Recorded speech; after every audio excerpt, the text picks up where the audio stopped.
안녕하세요. 작가 이은경입니다. 오늘도 만나게 돼서 정말 반갑습니다. 요즘 날씨가 너무 더워서 어떻게 지내고 계신가 잘 모르겠어요. 그리고 아이들 방학이라서 집에서 아이들과 씨름하고 계실 텐데 우리 초등맘 어머님들 정말 화이팅입니다. 저도 이제 두 아들들이 방학을 했고요. 저희 아들들은 4학년, 3학년 이렇게 두 명이 있어요. 연년생을 낳아 키우면서 정말 어려운 순간이 많았었는데요. 다행히도 지금 이제 이만큼 커서 그래도 좀 살만하다라고 느껴지기도 하네요. 지금 이제 방학 중에 아이들 밥하시느라 또 뭐 학원 챙기시고 방학 숙제 챙기시고 아이들 데리고 또 여기저기 체험학습 다니시고 여행 다니시고 휴가도 가셔야 되고 더운 날 불 앞에서 밥도 하셔야 되고 어쨌든 참 수고가 많으십니다. 네, 우리 초등맘 어머님들 모두 힘내시고요. 다가오는 개학을 기대하며 네, 오늘도 힘내세요. 오늘도 책 이야기 하려고 책 가지고 왔습니다. 책은 이제 좀 많이 아시겠지만 우리들의 멋스러운 무단횡단이고요. 책에 나오는 이야기들을 한 줄씩 이렇게 좀 이야기 나누고 있거든요.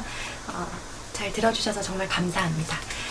제가 오늘 나누고 싶은 이야기는 두 가지에 관한 이야기예요. 첫 번째는 카카오톡에 관한 얘기고요. 두 번째는 구글 맵에 관한 이야기인데요. 두 개가 좀 비슷한 점이 많다고 느껴서 한 번에 이렇게 두 가지를 말씀을 드리면 더 이렇게 이야기가 풍성해지지 않을까 생각을 해서 두 가지를 골라봤습니다. 처음에 이제 다른 나라를 가게 되면요, 항상 저희들이 이제 우리들이 궁금해하는 건 해외여행을 할 때 그 나라에서 핸드폰 사용을 어떻게 하면 더 저렴한 비용에 편리하게 사용할 수 있을까, 그것을 고민하잖아요. 유럽에는 저도 이제 여행 준비하면서 검색을 통해서 다 알아낸 건데, 유럽에는 그냥 거의 공통적으로 많이 쓰는 유심칩이 한 종류가 있더라고요. 그 유심칩 종류가 있는데 그거를 한국에서 구입하면 3만원, 4만원 정도 되는 그 정도 비용이었고요. 그거를 한국에서 준비를 미리 사서 인터넷에 보면은 이렇게 쫙 팔고 있더라고요. 인터넷으로 미리 구입을 해서 가지고 가서 그 파리 공항에 도착해서 바로 이렇게 갈아 끼웠어요. 끼우고 딱 켰더니 인터넷도 정말 잘 됐고요. 이 자체 데이터가 충분하게 들어있었기 때문에 여행 내내 이거를 사용하는데 전혀 무리가 없었어요. 이게 이 유심칩이 종류대로 가격대별로 되게 다양하게, 우리도 그렇듯이 뭐 일주일짜리, 열흘짜리, 한 달짜리, 저희는 그냥 넉넉하게 17일 여행이었는데 17일에 딱 맞는 상품은 없었기 때문에 한 달짜리를 구입을 해서 갔고요. 데이터가 굉장히 풍부했어요. 그런데 여행을 하다 보면 요즘은 여행 책자를 잘 들고 다니지 않잖아요. 핸드폰으로 가지고 수시로 검색을 하면서 이렇게 다니다 보니까 스마트폰 데이터를 사용할 일이 정말 많더라고요. 그래서 이 충분한 데이터를 가지고 아주 유용하게 사용을 잘 했어요. 그러다 보니까 처음에 파리에 도착을 했을 때 이렇게 핸드폰을 탁 켰을 때 데이터가 막 이렇게 막 많고 잘 터지니까 국제 전화를 굳이 이렇게 한국에 드려야 될 이유를 모르겠더라고요. 핸드폰을 켜서 유심을 갈아 끼고 딱 인식을 하는 순간 카카오톡에 그동안 내가 비행을 했던 거의 한 만 20시간 정도 되는 시간 동안 내게 보내온, 또 내가 속해 있는 단체의 그 톡방에 들어있는 그 메시지들이 막 이렇게 쌓이기 시작을 하더라고요. 뭐 수십 개, 수백 개는 됐던 것 같아요. 단체 카톡방에서 한번 이렇게 대화가 확 터지면 막 이렇게 주고받잖아요. 그런 것들이 또 그때도 있었어요. 그래서 막 엄마들이 막 방학 때 애들 밥 해주느라 너무 힘들다 막 이런 얘기들이 카톡방에 확 쌓여 있었고요. 그리고 도착하면 연락해라, 이제 그런 부모님들의 연락도 있었고요. 또 잘 도착했어? 라고 안부를 묻는 친구나 아니면 주변 뭐 이렇게 아는 분들의 연락도 많이 있었어요. 그래서 이제 그걸 딱 열고는 전화를 굳이 급하게 막 이렇게 정신없는데 할 필요가 없고요. 카톡으로 부모님께도 잘 도착했습니다 하면서 이렇게 사진을 탁 보내드렸어요. 끝. 그러면 부모님은 그걸 딱 보시고 다행이다, 잘 도착했냐, 그래 쉬어라, 이렇게 하면 굳이 전화를 해야 되는 수고도 없을 뿐더러 저희가 이렇게 있는 모습, 무사히 잘 도착한 모습, 이런 것들을 사진으로 바로 보여드릴 수 있으니까 굉장히 좋더라고요. 그래서 카카오톡으로 여행의 순간순간을 담아서 한국에 이렇게 전송을 하려고 노력을 했어요. 하루에 한 번씩은 꼭 여행에서 찍은 전날 찍은 사진들을 이렇게 보냈고요. 그리고 한국이랑 시차가 나기 때문에 내가 여기에서 적당한 시간에 보냈을 때 한국에서는 밤일 수 있잖아요. 그러면 한국에서 기상을 한 다음에 혹은 그 반대로 내가 기상한 후에 한국에 있는 곳에 이렇게 보내면 서로 그냥 카톡이라는 게 언제든 내가 원할 때 확인을 해보면 되잖아요. 전화는 뭐 급할 때 전화를 주고받고 이렇게는 하지만 그런 게 아니라 그냥 안부 정도를 물어볼 때는 충분히 이렇게 카톡으로 이렇게 했기 때문에 되게 유용하게 사용했어요. 여행 내내. 네, 그래서 정말 전화 통화는 거의 하지 않았고요.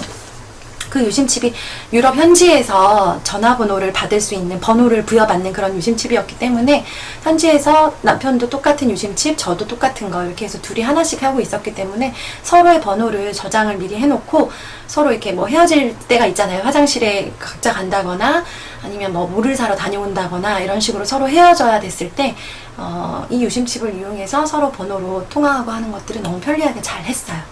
그래서 이런 방법이 있었는데 그 부분에 대한 것을 조금 읽을게요. 카카오톡에 대해서 옛날 여행이랑 비교가 되더라고요. 옛날에 결혼 전에 갔던 여행에서도 그렇고 또 하다못해 신혼여행을 가서도 뭐 도착해서는 물론이고요. 3일에 한 번, 4일에 한 번씩은 이렇게 전화를 한국에 드리게 되더라고요. 좀 뜸하다 싶으면 또 한 번 드리고 이런 식으로 저희 잘 지내고 있어요. 막 이제 이런 전화를 드리잖아요. 근데 그런 거를 하지 않았던 게 세월이 정말 많이 변했구나. 그리고 되게 많이 편리해졌구나. 라는 생각을 하게 됐습니다. 78쪽에 이거에 대해서 쓴 내용을 잠깐 읽을게요. 걱정하실까 싶어 며칠에 한 번씩은 잊지 않고 전화로 안부를 전해야 했던 이전의 여행들은 이제 없다. 한국과의 시차를 고려하여 적당한 시간쯤에 전날 찍은 사진들 중 괜찮은 것들 몇 장을 주르륵 전송해버리면 끝이다. 매우 잘 지내고 있으며 아픈 곳이 없고 지금은 스위스에 있고 이곳의 날씨는 선선한 편. 사진 몇 장으로 이 많은 것들을 설명해버린다. 다른 설명이 필요 없다. 잘 먹고 있다는 얘기를 하고 싶으면 먹었던 음식의 사진을 한 장 보내면 되고 아이들이 씩씩하게 잘 지내고 있으니 걱정 마시라는 안부 인사 대신 이국 땅 어느 거리에서 환하게 웃고 있는 아이들 사진이면 충분하다. 정말 딱 제 심정이 이랬는데요. 안부를 수시로 전할 수 있고 또 언제든 내가 원하는 그런 멋진 가족들과 공유하고 싶은 친구들과 공유하고 싶은 사진들을 언제든 쉽게 보낼 수 있어서 참 편했었어요. 네. 그 다음에 또 하나 같이 이야기 나누고 싶은 거는 구글 맵에 관한 건데요. 사실 저도 구글 맵이 뭔지 잘 몰랐어요. 이 여행을 떠나기 전까지만 해도. 그리고 사용하지도 않았고요. 대한민국에서는 구글 맵이 되지 않는다고 하더라고요. 한국에서 해본 적이 없어서 저는 잘 모르고요. 그런데 친구가 해외여행을 다녀와서 자기는 하나도 힘들지가 않았대요. 자유여행을 홍콩으로 갔다 왔는데 그래서 그래도 힘들지 않았어? 했더니 구글맵에 한국말로 치면 다 나와 그러더라고요. 너무 신기하잖아요. 그래서 조금 알아봤더니 정말 되게 신기한 앱이더라고요. 한국에서 이렇게 우리가 운전할 때 출발할 때 뭐 티맵 같은 거 내비게이션 찍잖아요. 이렇게 목적지 찍고 출발을 하듯이 구글맵은 또 좋은 게 걸어 다니는 사람들을 위해서 굉장히 잘 되어 있더라고요. 그래서 차량으로 가는 것도 안내가 되지만 물론 걸어 다니는 도보 여행자들을 위해서 그 지역을 잘 모르는 도보로 다니는 사람들을 위한 그런 서비스들이 굉장히 잘 되어 있더라고요. 그래서 자유여행을 할 때 예전에는 정말 지도책, 그 다음에 여행 안내 책자 이런 것들을 가지고 다니면서 막 거기 이제 몇 페이지 막 이렇게 접어놓은 거 다시 펼치고 그 다음에 거기에 지도에다가 이렇게 막 형광펜 미리 쳐서 가고요. 그리고 지도를 펼치면 이만하잖아요. 그럼 이만한 지도를 놓고 막 방향이 이쪽인가 이렇게 돌려가면서 막 이렇게 여행을 했던 기억이 나요. 그런데 너무 편리해졌더라고요. 이 구글맵 하나면 구글맵이 잘 터진다는 전제하에 잘 터지고 그걸 사용할 만한 데이터가 충분하다면 너무나 편리하게 세계 어느 곳에서나 그곳을 갈 수 있는 방법도 알려주고 가는 길도 알려주고 심지어는 제가 가려는 그 상점이 있으면 상점을 만약에 제가 검색했으면 그 상점에 닫는 시간 있죠. 문 닫는 시간. 제가 어디에 뭘 사러 가려고 했는데 그때가 8시 30분이었거든요. 그래서 그때 구글, 근데 저는 영업시간 같은 건 생각도 못하고 거기를 딱 검색을 했더니 9시에 문을 닫는다고 나오더라고요. 9시에 닫는데 뭐 그래도 안내할까요? 라고 이렇게까지 물어보더라고요.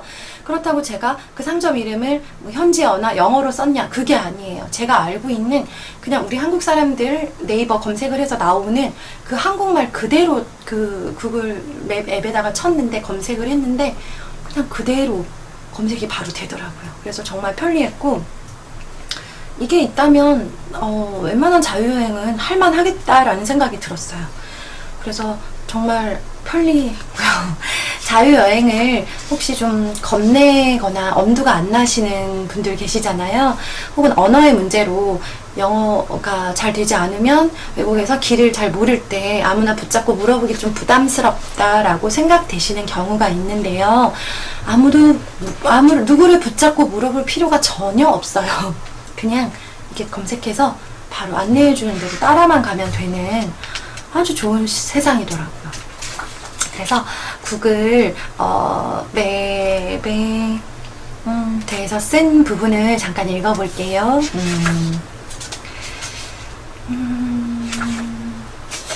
91쪽인데요. 91쪽에 제가 쓴 부분을 좀 읽을게요. 말 안 통하고 낯선 땅에서 방향을 모르고 버스 노선을 몰라 답답한 마음은 여행을 떠나보지 않으면 알 수가 없다. 매일 손바닥 아닌 동네를 활보하던 일상인들에게 자유여행은 그래서 스트레스인 거다. 그런 스트레스를 획기적으로 줄여주었으니 구글맵 요놈 정말 물건이다. 이젠 길을 몰라 막막할 때 지나가는 현지인들에게 묻기보다는 우선 검색이다. 검색하면 웬만한 정보는 다 나오는데 말도 잘 안 통하는 사람 붙잡고 시원한 대답을 얻기가 더 답답하고 오래 걸리니 당연한 모습이다. 그쵸? 현지인들 붙잡고 뭐 excuse me 이런 말을 할 필요가 없는 거예요. 이렇게 검색하면 다 나오거든요. 그래서 그런 면이 되게 좋았어요.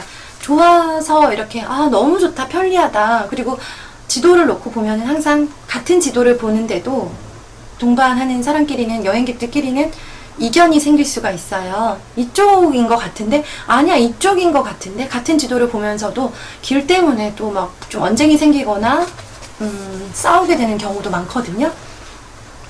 그런데 그냥 구글맵은 똑같은 그곳을 가르쳐 주기 때문에 그런 스트레스도 많이 줄여줬어요. 그랬는데 되게 좋기만 하다고 생각을 했는데 막상 또 조금 옛날의 모습이 그립기도 하더라고요. 아쉬운 마음도 있었는데 옛날에는 여행을 할 때 길을 모르면 항상 물어보잖아요. 또 이렇게 지나가는 사람 이렇게 붙잡고 한국 사람이면 더 좋고 한국 사람이 아무리 봐도 없어요. 그러면 그 현지인으로 보이는 사람한테 잘 안 되는 영어지만 막 물어본단 말이에요.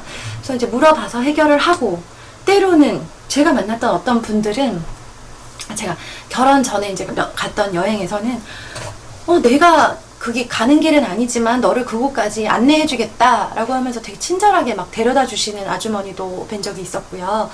또 여기에서 버스를 타야 되는데 저기 가면 버스를 탈 수 있다. 그런데 너가 잘 못 찾을 것 같으니까 내가 데려다 주겠다 라고 이제 그 버스 타는 곳까지 데려다 주신 되게 고마운 분도 계셨어요. 그래서 뭐 그 인연이 굉장히 오래 갔다거나 뭐 그 이후로 대단한 어떤 스토리가 생긴 건 아니었는데요. 그때만큼은, 그 순간만큼은 그 현지인들과의 그런 짧지만 대화도 좀 있었고 그분들이 베풀어준 친절도 경험을 했고요. 저도 또 그 현지 사람들이 어떤 성향을 가지고 또 어떤 성격의 사람들인가 조금 느낄 수도 있고, 도시마다 이렇게 길을 물어보면 그 도시나 나라마다 사람들의 성향이 다르기 때문에 그거에 따라서 또 다르게 대답을 해주더라고요. 그런 것들도 비교해보는 그런 즐거움이 또 있었어요.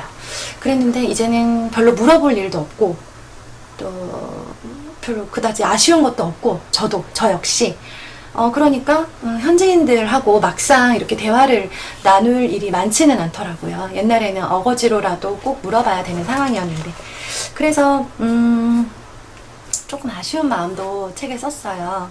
그 부분을 또 잠깐만 읽을게요. 92쪽인데요. 배부른 소리 같아 우습지만 지도를 잘못 읽어 왔던 거리를 뱅뱅 돌면서도 끝내 바로 다음 블록의 목적지를 찾지 못하고 잘못된 방향을 알려주고 떠난 지나가던 사람의 친절 때문에 엉뚱한 버스를 타기도 했던 그때가 재미있었던 기억. 그때가 진짜 재미있었고 인간적이었고 낭만적이었다면서 다시 선택하라면 구글 지도일 것이 뻔한 이놈의 변덕스러운 마음. 뭐든 좀 지나가고 나면 그게 추억으로 느껴지고 조금 아름답다고 느껴지잖아요. 그리고 좋았는데 사실 그때는 되게 힘들었으면서 지나고 나면 맞아 그거 되게 좋았는데 막 이렇게 생각하게 되잖아요. 저도 그런 마음이 좀 들었어요. 그래서 다시 자유여행을 하게 되고 또 구글 지도를 사용을 할지 그 종이 지도를 사용을 할지 선택하라고 한다면 당연히 저는 구글 지도를 선택을 하게 될 텐데, 그러면서도 또 마음 한켠에는 그래도 이렇게 종이 지도를 사용하고 현지인들에게 길을 물어가며 다니던 그 시절이 참 그립네 라는 마음이 든 것도 사실이었어요. 네, 사람 마음이 원래 좀 이랬다 저랬다 하잖아요. 저는 좀 더 그런 편이고요. 네, 그래서 여러 가지 생각이 들게 한 카카오톡과 구글맵에 관한 이야기였습니다. 오늘도 들어주셔서 감사합니다. 다음 주에 만나요. 안녕.